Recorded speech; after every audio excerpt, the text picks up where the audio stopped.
Sveicināti! Es esmu Rihards no Rīgas Tehniskās universitātes Ūdens tehnoloģiju institūta. Vēl pirms pāris stundām es blakus ēkā veicu eksperimentus, tāpēc es arī esmu atnācis kreklā ar atrotītām piedurknēm, jo tur, kur šķīst ūdens, ir tikai jāatrot piedurknes un jāķeras pie darba. Vēl senie romieši zināja tādu teicienu: vīnā patiesība, ūdenī tīrība. To der atcerēties, jo cilvēka ķermenis 70% sastāv no ūdens, to zina visi. Pie 1% zuduma mēs sajūtam slāpes, pie 5% zuduma mēs sajūtam jau dehidratācijas pazīmes, pie 7% mēs sajūtam jau nāves tuvumu.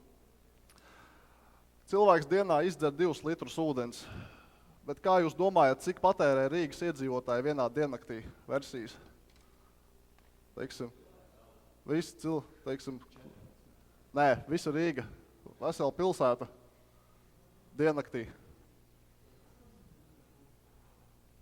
Mazāk, vēl versijas. 200,000 kubikmetrus. Tātad diezgan lielu ūdens daudzumu. Kā to visu piegādā?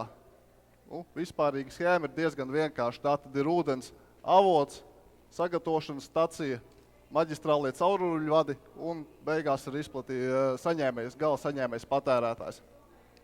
Ūdens no izplatīšanas stacijā parasti vienmēr ir tīras, problēmas rodas pie maģistrālo cauruļvadu sadalas tīkla. Latvija ir ūdeņiem tik bagāta zeme, ka mēs ikdienā aizmirstam, cik liela vērtība ir tīras ūdens. Mums ūdens šķiet kā pašsaprotama pieejama lieta. Ne visām zemēm tā ir paveicies. Pēc ANO aplēsēm, mēdz būt arī šādi. Bet pēc ANO aplēsēm pašlaik 1,6 miljārdi iedzīvotāju pasaulē nav pieejams tīrs dzeramais ūdens, un 2025. gadā tāda jau būs 2/3 visas pasaules populācijas. Bet arī mums var gadīties problēmas. Tie ir avotu piesārņojumi, vecas caurules ēkās, cauruļvadu plīsumi. Tā rezultātā arī pie mums gala patērētājs var saņemt nekvalitatīvu dzeramu ūdeni un pamanīt to tikai tad, kad jau ir par vēlu, sliktākajā gadījumā, labākajā gadījumā palikt bez ūdens kādu dienu. Bet tādēļ esam mēs inženieri, kas strādā pie risinājuma, lai šādas problēmas nenotiktu. Un ļoti vienkārši, no vienas puses vienkārši, no otras puses sarežģīts risinājums ir sensoru sistēmas, kas veic ūdens kvalitātes monitoringu tiešsaistes režīmā. Tas izskatītos schematiski apmēram šādi.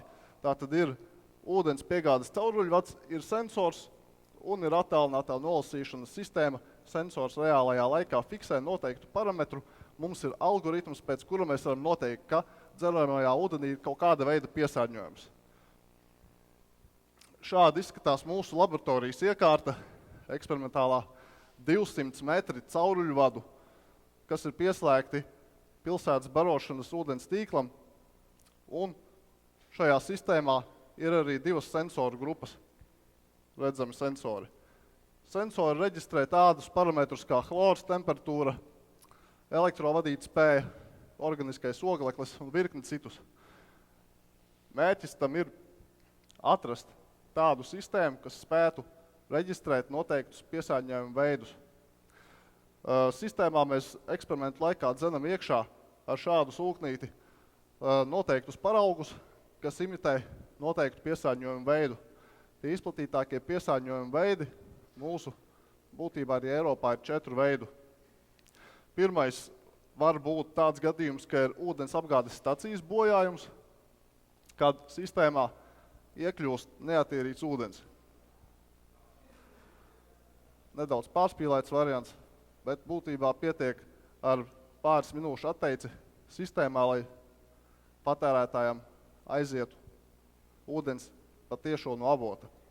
Otrs iespējamais veids ir maģistrālo cauruļvadu plīsums, kad spiediena rezultātā sistēmā tiek ierauti iekšā gruntsūdeņi, kas ir mālaini, varbūt zemes smiltis pieaugumi, un arī patērētājs no krāna saņem netīru, nekvalitatīvu dzeramo ūdeni. Vēl viens veids ir apzinātie piesārņojumi, tātad sabotāža, jeb diversijas terorakti, kad sistēmā tiek ievadīts ar nolūku noteikts noteiktas vielas ar nolūku kaitēt iedzīvotājiem, kas to saņems. Bioloģiskā, ķīmiskā karadarbība, terorisma draudi, tādas lietas. Un vēl viens moments ir nekvalitatīvi veikti būvdarbi, kad pēc būvdarbiem netiek veiktas attīrīšanas normas, netiek dezinficēti cauruļvadi, kas pēc likuma būtu jādara, bet arī tā rezultātā kādu laiku patērētājs saņems netīru dzeramo ūdeni.